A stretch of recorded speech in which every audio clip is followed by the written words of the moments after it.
Alrighty, and we are back. And now it is time for Chapter 11, Part 2. I think that's what I'm gonna do with all of them. Unless they're, pretty short. Make them into 2 parts. I don't know. Well, I'll do it as much as I can. Alright. For a while they stayed outside and just sit in silence. Peter thinks at one point that Denmark might have fallen asleep, but his slow sigh is a dead giveaway, and Peter insists soon after that they go back to bed and leads him back to their little shelter. It's an odd reversal of roles when he finds himself tucking Denmark in instead of the other way around. He pulls the blankets up around him, turning in the flaps to keep them in place, and reaches out with light hands to make sure that the mask is secured around his ears before he lies down beside him and settles against his chest, exhaling quietly and letting his eyes fall shut only after Denmark's arms go limp and his breaths are falling even.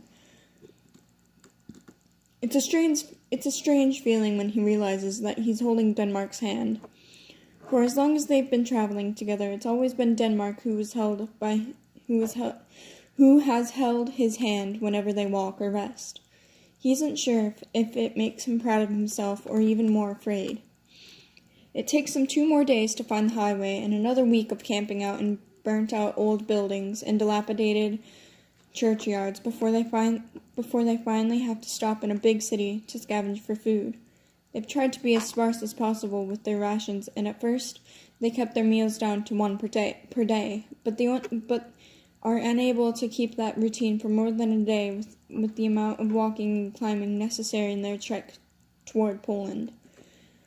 Twice a day becomes the unspoken rule, and as their cans of cold soup and packets of freeze-dried vegetables steadily dwindle, Peter starts to notice that his cup is always just a little fuller than Denmark's, whether it be food or water, another commodity that is dribbling away from them. He tries to confront Denmark on the subject, but he denies doing anything of the sort, and they just continue on the fog. Their pace is nearly at a crawl. Denmark's limp hand had become worse. Oh, why did I say hand? Denmark's limp had become worse in previous days, and his ribs are still too sore to manage any sort of physical activity beyond shuffling down the edges of the highway and rolling their blankets out at night. Even that occasionally being too difficult should they be making camp beneath anything. By the end of the week, he is faring a bit better, but Peter still jolts with worry each time he coughs or has to stop to rest his aching lungs. They don't talk about it. They don't talk much at all. It's too much effort, and Denmark keeps getting lost in his own mind. Peter doesn't need to ask him to know what he's thinking about. They're not far from Nuremberg when their pack finally runs empty and they begin a slow descent into the city just after dawn when it's still dark enough to provide them with some cover when they slide down the broken ramps and shuffle into the outskirts of town, hands wound together with Peter watching Denmark's blind spot at every turn. In and out, Denmark tells him, quiet and hurried when they jog across an empty intersection headed for a small grocery store at the end of the street. We'll check in here first for what we can. If there isn't anything usable, we'll try the gas stations on our way out of the city. They pause just outside of the broken glass doors, and Denmark covers Peter's eyes as they step inside over the charred skeletal remains that lie over the walkway. Stay close, he whispers. Let's make this quick. As soon as they set foot in the store, a wholly putrid stench crashes headfirst into them, and Peter claps his hand over his nose, his stomach lurching uncomfortably at the wave of nauseatingly sweet it's either acrid or acrid, I don't know, air. He knows at least some of it is coming from the rotten produce aisle, but the overwhelming part of it brings him straight back to his first weeks in Munich? I don't know. And he grips Denmark's elbow, trying not to gag when they pass unhinged, swinging doors that lead back to the storeroom. What is that smell? Denmark shakes his head. You don't want to know. But he does know. And when they take the first few cautious steps into the stockroom, his hypothesis is only confirmed by several bloated, stripped bodies laying wet in the center of the room, their sallow, sloughing skin only just visible in the low light from the broken windows. Peter's eyes widen and Denmark shoves him backward before he can really react. Here. He hands him the rifle. Stay right here, okay? He turns back to prop the door open with an overturned shelf and starts back inside. I'm only going to be a second. Peter swallows and nods, turning back to face the rest of the grocery store while Denmark hurries to root through sodden, waterlogged boxes in the corners of the storeroom. There isn't much that he can see. All of the fresh food is far too rotten to even dream of eating, and from the few aisles that he can see down, he doesn't expect that they'll find much in terms of canned goods, much in terms of canned goods either, unless Denmark manages to unearth something that was never unpacked before the calamity. The store has long since been picked clean. Nonetheless, he drops down to his knees and starts to peer at the space beneath the shelves in front of his position by the door. He can remember going grocery shopping with Finland, and on several occasions having to reach underneath bins to retrieve items that Tina would accidentally drop, his hands too large to fit, but Peter's being just right. He clicks on the flashlight and swings it down the length of the floor. For the most part, all he can see are dust motes.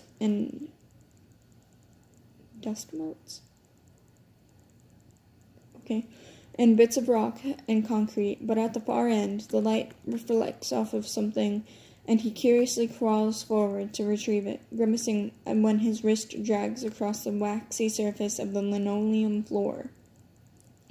It takes him a few moments of blind groping, but his fingers eventually close around something cold and made of glass, and he wriggles backward until he has it freed from beneath the shelf. It's a brown bottle, still capped, and Peter reveals a white label with a turkey on it when he wipes the ash off with the back of his sleeve. He peers at it. Hasseröder? Yeah, I don't know how to pronounce that. Alright. Lit. Okay. He trips over the name several times before it actually dawns on him what he's holding. He's found treasure. He scrambles to his feet and runs back to the storeroom just as Denmark reappears with several dented cans and a 2-liter jug of water. He sighs and crouches down to pack them away in their backpack. There wasn't much in there. He lifts one of the cans up to show him. No pull tops either. We're gonna have to open it all with a screwdriver. He pauses and raises an eyebrow at Peter's excited expression. What's up? Did you find something? He nods enthusiastically. Close your eyes and hold out your hands.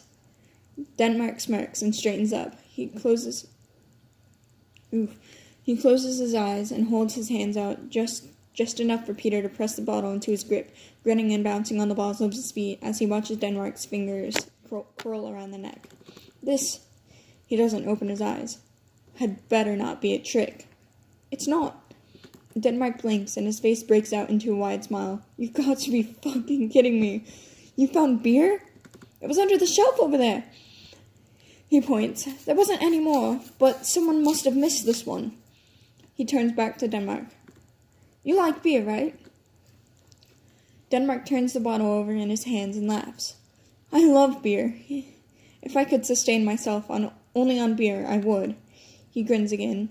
I can't remember the last time I had Hasseröder. That's just how I'm going to pronounce it because I don't know how to pronounce it. I can't believe you found this. You can have it, Peter beams. It's a present. Denmark shakes his head and continues to stare at the beer. After a moment, he looks up and carefully tucks it away in their pack. We'll save it, he says, for when we find everybody else. Then we can all share it together. He reaches out to give Peter an affectionate punch to the shoulder. Even you're what, in your 70s now? I think that's old enough to try beer. I don't know if Borwald will let me. I think he'll make an exception in this case. He holds his hand out for Peter to take, and they start down the rest of the aisles. I found something for you too, actually. You did? Mm-hmm. Most of what was left back there was just canned vegetables and more soup, but there was one can of fruit left. He looks down and smiles. Pineapple, one of the big cans. Oof, I'm gonna cry. Peter's eyes widen. Really? Really? It's yours. We can have it whenever you want. Peter waits, lost in thought, while Denmark stands on a stack of plastic milk crates to check the top shelf of the cereal aisle. Maybe we should save it, too, he says after a moment. Norway likes sweet food, right? Denmark strains to reach for a faded box of granola, more than he'll ever admit to anyone ever. Borwald, too. He frowns when he gets the box and finds it empty. Peter helps him down from the crates. We should save it until we find them then. I bet it would make them really happy. If that's what you want, then I'm down for that. It is. It'll be like a party. I suck at doing a British accent. Okay. They take one last sweep of the grocery store before heading back out into the city. Their findings are meager, only the cans and water from the storeroom, and a ripped package of stale grain cereal, but somehow Peter feels a bit like they've struck gold, even as Denmark again covers his eyes and guides him around the body at the front doors. It's silly, he thinks, that something as rudimentary, I don't know, as a can of pineapple or a bottle of beer could make him feel so excited, but it's all he can think about as they start back toward the highway. He can imagine sitting around a fire in a little shack, all 6 of them, passing around the fruit and drink, bathing in the comfort that they've finally found each other. Childish, he knows. Fantasy, even. But as they walk down a sidewalk lined with black skeletons, it's still a nice thought. Another 5 days of walking sees them to Frankfurt. Big city means there's a trading post somewhere. Denmark muses over breakfast, the map spread out in his lap while Peter packs away their bedding. Do we have anything worth trading right now? Peter turns their bag upside down and picks through their things. We have a sketchbook full of games that you cheated at, the magazine I found, our food and water, our blankets, the flashlight, a book of matches, a screwdriver, and anything we're wearing. He looks up. So, not really. Denmark sighs. You might be able to pawn off a blanket for a can of beans or something. He wrinkles his nose and folds up the map. Or cat food. Gross. Better than nothing. Still. Gross. I know. Denmark pulls his mask down and coughs into his fist. Hey, can you show me how to change the filter on this? It's getting kind of rough. Peter unzips the front pocket of the backpack and draws out the bag of filters, scooting over next to Denmark to take the mask from him. You just pop it out like this. He presses down on a small tab inside the nose and tips it over. After a brief shake, the disc-shaped filter drops into his palm. It's completely black. Denmark picks it up between 2 fingers. So this is what we're breathing, eh? He frowns down at Peter. I really wish you would wear this instead of that bandana. Peter clicks a new filter into place. You need it more than I do. Here. He holds it back out for him to take, refusing to uncross his arms until Denmark rolls his eyes and secures it back around his head. It's getting worse, I can tell, so I want you to wear it. Worry wore it. Thick head. Peter straightens up and doesn't quite catch whatever insult has to offer him, his eyebrows turning down in concern. Hey, do you see that? See what? Wait. Oof. See what? He points to the sky above the trees. Smoke. Denmark turns to look, clicking his tongue when he sees the tall, sluggishly moving trail of smoke that curls above the spindly treetops. Smoke isn't exactly something new, Peter. Peter scowls at him. It wasn't there when we woke up this morning, dummy. Are you sure? I can't wait for this next chapter. I'm so excited. Positive. When we were eating, I was facing that way. He curls his hands in nervously, which means it went up in the last hour. Denmark nods, slow and thoughtful, and starts to get back into his coat. What are you thinking? People? Maybe. It's not a lot of smoke. It could be from a campfire. Which means it's either a trap or someone is just really, really stupid. Peter pulls the backpack on and waits for Denmark to sling the rifle over his shoulder, eyes locked with the smoke. Should we go look? Denmark sighs. No, we shouldn't. But... He frowns. Don't you think if someone were following us, they would have jumped us while we were still sleeping a few hours ago? I don't like it. Me neither. He takes Peter's hand. We'll backtrack and get back to the highway from there. It'll take a while, but it's better safe than sorry. Come on, we'll... Wait. Peter holds up his free hand. Can you hear that? Denmark goes quiet at once and tilts his head to listen. At first, nothing seems obvious. There's only the consistent drifting of ash and their own breathing, but after a moment, Peter points into the woods, and Denmark hears it too. Whistling. Low, tuneless whistling, and it's close. Too close to run without being heard. He grabs Peter by the shoulder and drags him back into the ravine they slept in. Don't move, he whispers.